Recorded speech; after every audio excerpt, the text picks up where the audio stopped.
solving this upfront financing gap, getting comfortable with how expensive it is. I think that's one of the big challenges. And to be able to break through that, I think people need to value trees for more than just carbon. You need to value it for the ecosystem services it brings, things like water, clean air, sometimes things like essential oils or other sort of economic things that it contribute, and or even just like cultural heritage and protection, right? That's also very important. But if we just value it as carbon, then you're always going to be competing against cheaper types of carbon. Carbonsations, today's carbon industry leaders. Are you passionate about climate action and staying on top of the latest trends in the world of carbon capture, removal, and markets? Then the Carbon Herald has you covered. Every week, we bring you the top news, breakthroughs, and insights from the world of carbon management, delivered straight to your inbox. No fluff, no jargon, just the essential info you need to stay informed. So whether you're a climate professional or just someone who cares, make sure you're subscribed. Visit carbonherald.com and sign up today for our weekly newsletter. Welcome to the Carbonsations podcast, where we speak to some of the leading figures in the emerging carbon industry. We're joined today by Jonathan Kim, former tech entrepreneur and current CSO at native forest restoration company Terraformation. Jonathan, thank you so much for joining us today, especially so late in the day for you. I really appreciate it. Now, if you've listened to any of the previous episodes of this show, you probably know that we really like to get an idea of what our guest's background is and what they used to do before getting into carbon. So with that said, I'd love it if you could share with us a little bit of your own story and journey that eventually led you to this industry. Sure, happy to do that, and really happy to be here. Thanks for having me, Violet. A bit about myself. So I am from Hawaii. It's also where I currently live, but I grew up here in Hawaii. I grew up and as a kid, I really wanted to be a journalist. I actually have a degree in journalism, and found myself in Boston to go pursue that dream when I was, a teenager. Throughout the process, I ended up falling in love with tech and then made a switch to tech industry. And, new media journalism was getting started, and I think they were integrating more tech. So that's kind of how I found my way into it.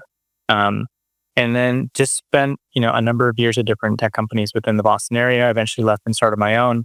And through that process, two things developed. I really wanted to move back to Hawaii.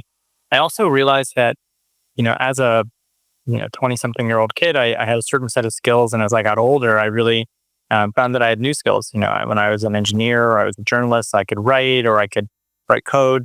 And as the process of running my own company, I started learning how to do things like sales and manage people and raise money and all those kinds of things. And I asked myself the question of what I would do if I ever wasn't working on tech, and I decided it would be climate. And then fast forward to 2020, I moved back to Hawaii, really wanted to work in climate, and managed to get matched up with the folks over at Terraformation who were doing awesome work on Hawaii Island, but with a climate-focused bend to a global impact. The rest is history. Okay, so why exactly Terraformation? What made you kind of choose this company specifically? Yeah, I think one of the things that I really felt passionately about when I was in Boston and I was working in tech is from the outside, and I know a lot of other people that I've spoken to feel this way, but from the outside, a lot of the climate jobs or contributions to climate change seem to be these very technical roles, right? You need a PhD in some hard science, like biochemistry or something like that. And it didn't feel like somebody with a background in tech or in sales or writing software could really contribute in a meaningful way. And Terraformation was one of the only companies that I came across that were actively trying to change that, right? Our mission is to plant trees, which are just very physical. Everyone can plant a tree. Anybody out there can go ahead and do it. It's very tangible. It's something that you can see and has like real value to people that just software, it's hard to replicate. And it also didn't feel like, something that required a PhD.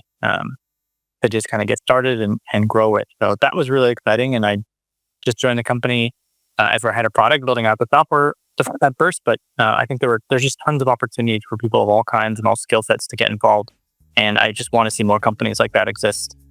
Okay, and like from a, let's say, market perspective, since there's plenty of reforestation companies out there and more seem to be on the rise as carbon removal becomes more widely recognized as a necessary climate solution, what makes Terraformation different from all these other companies? Yeah, one of the things that's really different that I'm starting to learn, I'm still learning about the industry, but one of the things that's quite different is that your traditional reforestation company or forestry company. They go in and, maybe they acquire land. They go very deep in an area, but they buy land, they hire staff, they acquire nurseries, they sort of plant trees. And 5 or 10 years later, they sell some of the carbon credits, or they bring in an outside investor. And then, they take the profits of that and they reinvest it. And now instead of doing one project, they can do 2 projects. And simultaneously, and then 5 years later, you might be able to do 10 projects, right? Or 6 projects. And to me, that's pretty slow, because at the end of a 15-year cycle or a 20-year cycle, you might have done 5 projects, 10 projects if you're lucky. And Terraformation, we've been doing this for about 1.5 years, carbon projects specifically, and we've got 14. And it's because our model is different. We actually don't go as deep into a region or into a project as other companies might do. What we do instead is we find organizations that are the community themselves, right? So these are community-led organizations, NGOs, startups in the developing countries, primarily in the tropics where sequestration rates are really high.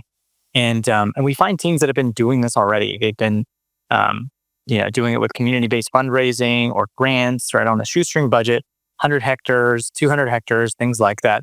And what we do is we try to fill in the gaps. So we help them get the technical expertise that they need, help them put together a budget and, plan for growth and scale.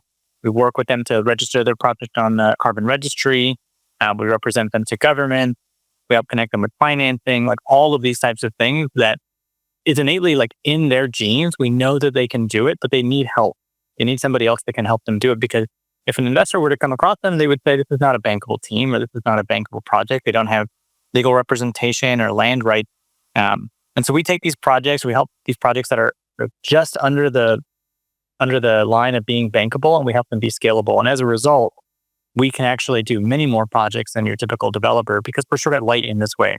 And that's our accelerator model, based off of the Y Combinator model. But instead of being the startup ourselves, going through Y Combinator, we are the accelerator itself, sort of improving the success rate of every team that goes through it. Awesome. Thank you. Another thing I wanted to get into the technical bits of it as well. So I know that you guys recently launched your new software called Terraware. What can you tell us about it? Yeah, Terraware is really cool. It's the first of its kind. It's open source. And, the thing that was really missing in this space that we realized by doing our own projects and then working with a lot of these NGOs is that nobody had made software for foresters, right? Like there's some stuff for timber companies and there's some stuff for sort of grassroots things. But when it comes to folks doing restoration on the ground, most of the tools out there were sort of compliance tools, right? They were designed actually for the investor or, for the buyer to micromanage what the team was doing on the ground. And it felt sort of like a compliance thing. And instead we thought, hey, what would happen if we actually created software that foresters want to use on their own? What if we made it open source so that the organizations can feel like they can take it with them? If Terraformation ever weren't to exist, it's got durability. They can adapt it. More organizations and people out there in other industries and in tech wanted to adapt it, like really make the software designed for the end user rather than for us or for an investor. So that was the genesis of it. And since then, we've built out different modules to help facilitate those types of activities that foresters really care about. One is sourcing feed and seed banking, seed availability, which is a known bottleneck in our space. And since then, we've just been kind of going through the value chain. So project management software, so they can actually manage the project and the stats that are happening. Nursery management, so they can see all the plants that they have in the nurseries, all the different species, the success rates of them, and germination rates and things like that. And now we're starting to get into things out of the field, like outplanting, remote sensing, mapping, compliance and audit sort of tools, so that end to end, foresters can feel like they have an understanding of what's happening on their project.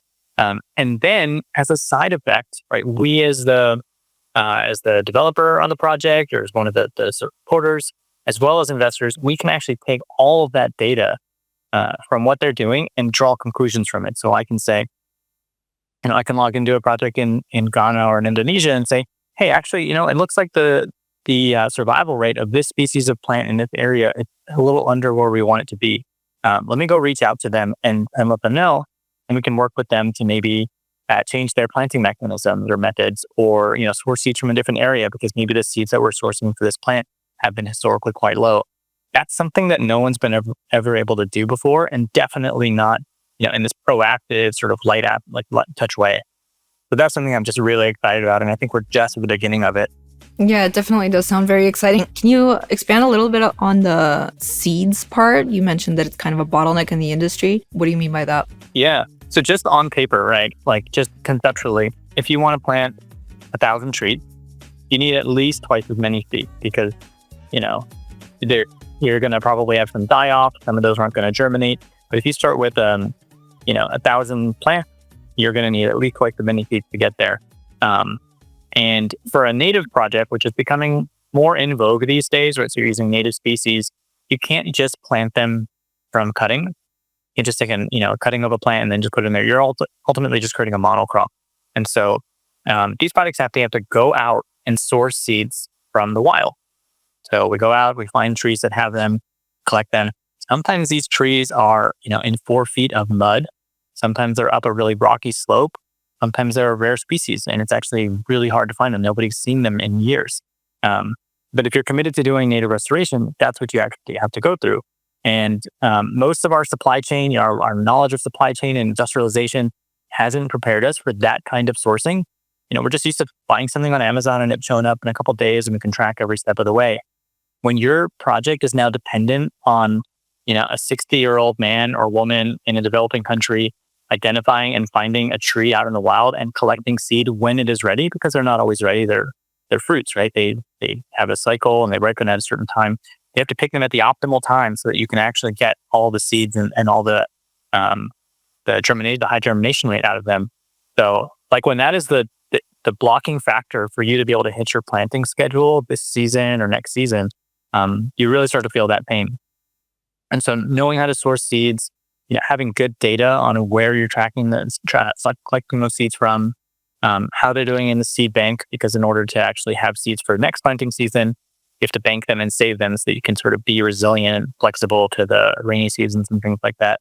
So there's a whole bottleneck underneath this that most people don't even think about. They just think, a million trees or 10 million trees, but when you actually start to put down logistics, you start to quickly see that sourcing the seeds themselves and having enough supply on hand to be able to meet the planting schedule is quite difficult. Understood. Thank you. Another recent launch I wanted to talk to you about of yours is the ReDAW project, the regenerative development of Anlo wetlands, which, I believe is in Ghana. What's significant about this project? Yeah, this is one of our first projects. I mean, for us, it's quite significant because it's one of our first projects in the first cohort of our accelerator. And so we're incredibly proud of this team. This is a great example of a team that we've been working with for a number of years and has just been working in the community for a long time.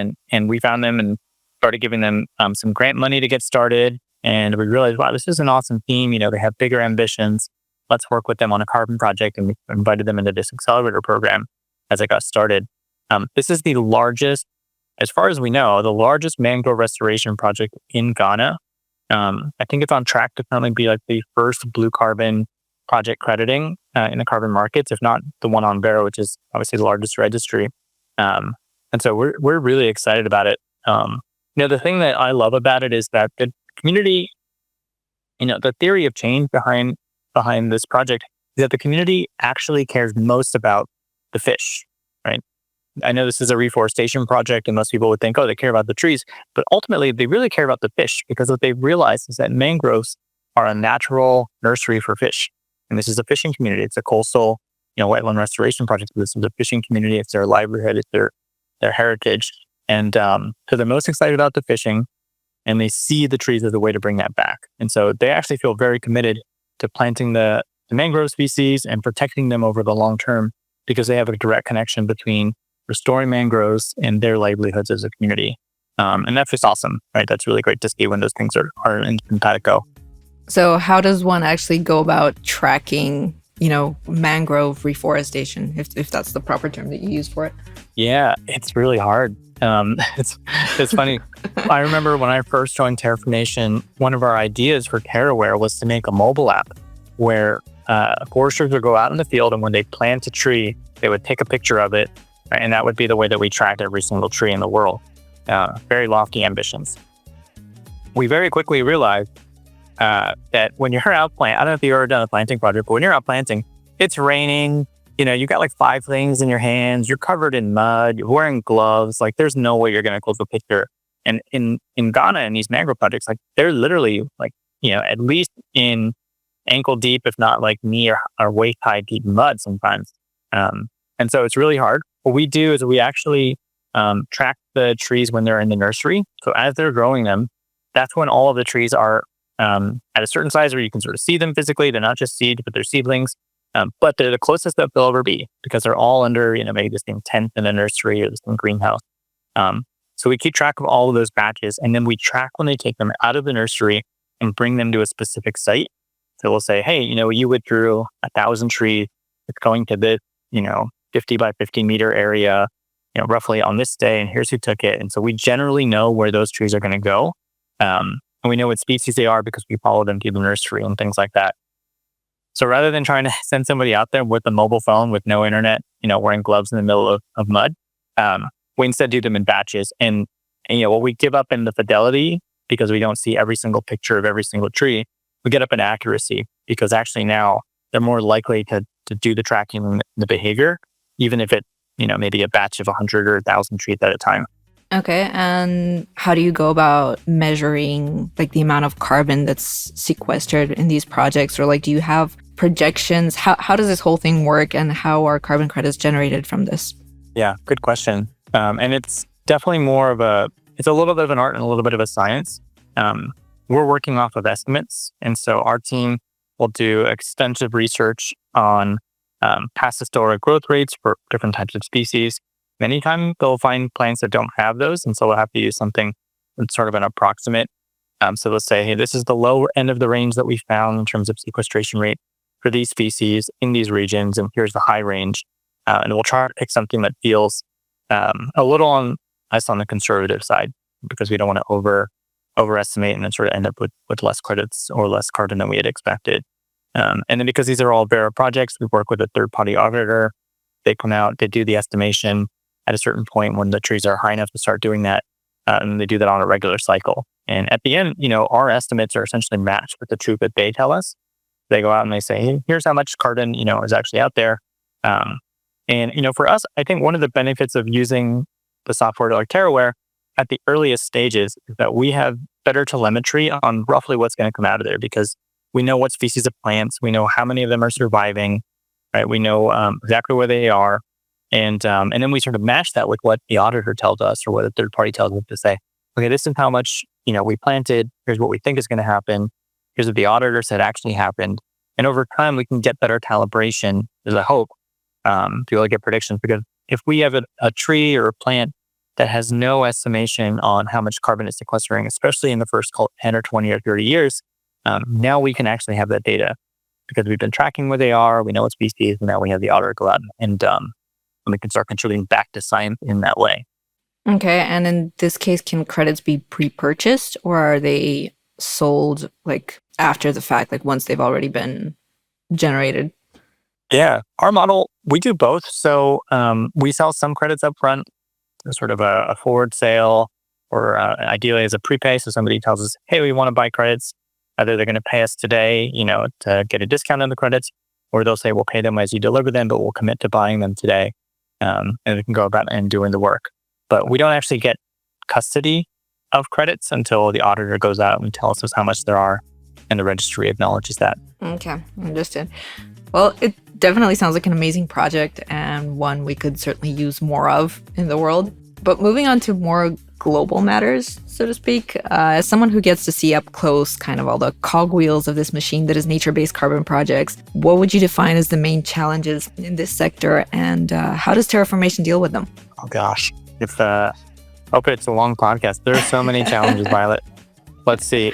I think uniquely, one of the challenges of the restoration is that it's very expensive, and most of the funding needed for it is upfront. Once we plant the trees, they actually don't need us that much afterward. We do a little bit of maintenance over time, but really most of the costs end up going into planting the trees in the first couple of years of the project. And then the last 35 years or so are just protecting them, make sure nobody cuts them down, by doing some replanting about that. When you think about venture capital models or most funding models, they don't work very well like that, right? They want to sort of exit their fund in a 15 or 10-year horizon, which doesn't work for a 40-year timeline for a project. And then most of the costs being upfront, it really hurts your returns if you're spending 5 years deploying capital and you only got a couple of years, before your fund finishes, where you can start sort of recognizing the benefits of it. Solving this upfront financing gap, getting comfortable with how expensive it is, I think that's one of the big challenges. And to be able to break through that, I think people need to value traits for more than just carbon. You need to value it for the ecosystem services it brings, things like water, clean air, sometimes things like essential oils or other sort of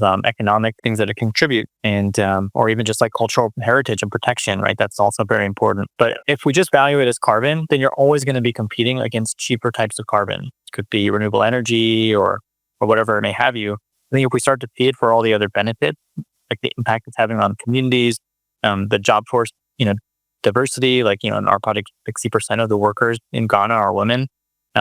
Those types of things really, I think, don't get factored into it. But if we can, I think that there's a great opportunity there. To me, that's one that just kind of keeps me up at night. Is how do we break through that challenge? So how do you break through that challenge, actually? And how does Terraformation actually approach this whole matter of co-benefits? Yeah, I think one of the things that does help is that we've been staunch supporters of community-led native restoration from the very beginning. It's still quite expensive, but I think more people are starting to realize that it's important. And so I think being committed, we start to see some good insights there. I think we're one of the few companies at this stage yet that are genuinely starting with the community and trying to help scale them. I think that just ends up being a necessity of our model. Somebody else mentioned this to me. He was working at a renewable energy company, and he said that when they go and do a renewable energy project, they talk about it as acceptance management to get the community on board, right? They've already planned to do the project. How do we just get the community to accept it? Ours is really the reverse model. Is the community wants it, right? We find communities that really want this, and then really we're helping them to unlock that potential in themselves. And so I think that's one of the things that helps a ton. And when we can tie that back to, hey, this actually means more resilient for the carbon in the project, right? Because community is naturally incentivized to protect the project for 40 or more years. And that just means, lower risk for you, which means, a more guaranteed IRR. And therefore, you can afford to pay more because otherwise you'd be paying it in insurance, you'd be paying for it in other ways, right? Risking the project. So that's some of the ways that I think that we've been able to tell that story and break through and help people realize that, okay, fine. It's not just about carbon. There's a lot of other benefits. And by the way, these specific benefits help protect my investment. So, I can see like things like essential oils or agroforestry in a project, maybe they might have been seen as too expensive in the past. And instead they're being seen as, oh, this is my incentive to the community so that they, don't cut the trees down for firewood. I created a separate area for them to do firewood, logging and things like that. So I think those thoughtful things are starting to become appreciated and now priced in, which is great. Jonathan, since you mentioned risk and insurance, does Terraformation work with third-party insurers? We are still at the somewhat early stage of the project where we haven't run into that. We've talked to a number of them, and I'd be curious to get your take on it. But we haven't gone super far with them yet. I think insurance is going to have to be a key part of the story overall, but we're still trying to figure out where to fit it in. Some insurers insure the credit. Some insure, the projects. It's kind of unclear to us like where we want to slot them in.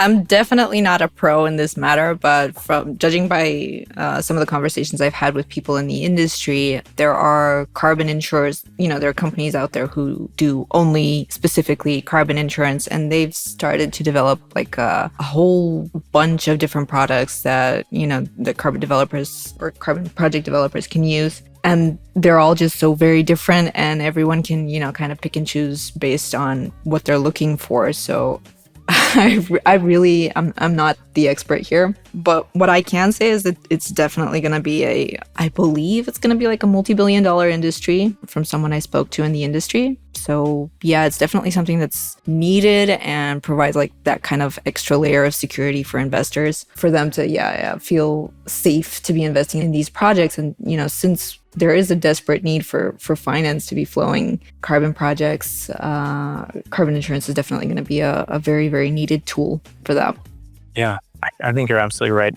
I mean, the way it's kind of a bit of a stand-up in a way now where, this is a very risky endeavor. It's in developing countries oftentimes. it's a sort of intangible product and it's nature. And so there's a lot of natural risks just baked in there. And if you tell me, hey, I want to buy, I want assurance that I'm going to get my product and I'm not willing to pay that much, then, you kind of have to have this conversation of who's going to take on the risk. If the buyer's not going to take on the risk because it's too expensive or they don't have the appetite for it, then they have to pay, the developer to take on the risk, but they don't want to pay, too much. They also don't think the developer is necessarily the right person to transfer that risk to. And so, yeah, we need a third-party insurer to essentially say, hey, I will take on the risk on behalf of both of you. And, for a fee, of course. Yeah, absolutely. So with all this said, looking into the future, how do you see carbon projects evolving, like in the next few years, maybe? I think a couple of things. One of the beauties of carbon projects today is that I think the standards in the market are becoming a lot clearer. When I first started at Terraformation and we were talking to other developers, and I felt like everyone was operating under closed doors and just kind of keeping their head down, doing their own thing. And now you see some of these coalitions like Symbiosis or some of the work that like Microsoft and others are doing to just say like, hey, this is what we want, right? We're willing to buy this. There's an advanced market commitment. This is our standard of quality. And if you can deliver it, like we will pay. And I think that's great in two ways, because one, it creates a clear demand signal and obviously catalyzes others to go do work, but it also makes it clear, like we don't want to jump through a bunch of hoops just to say, just to have a corporation or a buyer say, I changed my mind. Like, I'm not really sure what I want. And so at least be clear. I think that's been super helpful. I think also government doing the same thing.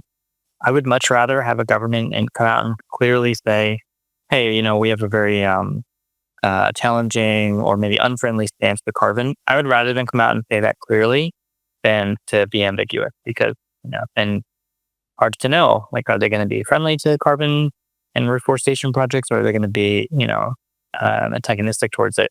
And so I think just moving towards being clear will help this market evolve and help the market have more liquidity.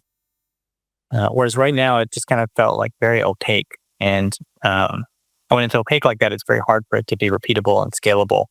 And so which means that there's, difficult for folks like insurance, like you mentioned, to come in when it doesn't look like a very repeatable or scalable market with a clear playbook. So yeah, I'm really hoping that it starts to mature in that way. I don't think it's going to get very much bigger in the near term, considering all the craziness going on in the world. But if it can at least become more standardized, I think that would be a big win over the next 2 to 5 years. Yeah, and on that note, what's your take on Article 6.4? Since there was an agreement finally reached on it at the end of last year, how do you see it impacting carbon markets? Yeah, I think it's incredibly exciting.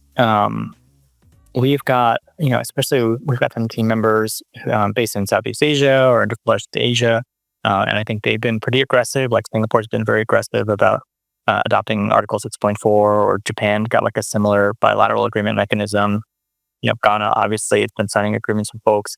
And so it's been exciting to see. I'm still waiting for the deluge of transfers to happen. And I haven't quite seen that yet. So I don't know where it's getting held up, but it seems like in principle, we're agreeing to do this. I think in practicality, it's going to take a bit more doing for governments and organizations to actually figure out how to do it. But I think we're heading in the right direction. So I'm excited about it. Excellent. I'm really glad to be ending the episode on a positive note. But before we wrap up, I do have a final question for you, which is regarding Terraformation's upcoming plans. Is there anything exciting that you can share with us already? Ooh, good question. I know I don't want to put a downer note. I got to leave us on a high note here. Yeah, I'm really excited. We're, every year we've been getting bigger and bigger projects and more mature teams coming to us, which has been awesome to see. I think it's been helping validate that we're adding a lot of value. We've got a number of projects that are like 5 or 10 times larger than our largest project in our past, like our first version of the accelerator. And, I think size is just a metric and whatever, but it just kind of goes to show that the idea of this flywheel of impact is starting to happen. And that we can actually, just by being a remote company, adding sort of technical support, we can actually have a really outsized impact as a team. I'm really excited about that. Like I said, we're I think we're over 14 projects now just in carbon, and that's just super cool to see. I'm also really excited. Our team in Hawaii has been doing some awesome work. They just planted this native sandalwood called Iliahi on a site that we had started. It was actually our first site as a company. Incredibly wind-whipped area. It looks like Mars. It looks like a Martian desert. And there's this keystone species called Iliahi. It was actually the name of the elementary school that I went to. And it's a sandalwood that was logged, almost to extinction way back in the day. And this whole area that we're planting used to be a sandalwood forest, Iliahi forest. And we finally were able to bring it back. It's incredibly hard to do. It needs other plants in the area to be established before you can actually plant it successfully. And so reaching that point where we can start planting this species that this area was known for is a huge milestone for us as a company. And I'm excited to see that take shape. Awesome. Jonathan, thank you so much for being here today. And thank you for the really inspiring work you guys are doing at Terraformation. I'm really excited to be following your progress and can't wait to have you back on maybe a few months from now or a year. We'll see. It was great to have you on the show. Thank you. Thank you very much. I'm glad to be here. If you enjoyed this episode of the Carbonsations podcast and would like to hear more conversations like this, please be sure to subscribe. We really appreciate the support.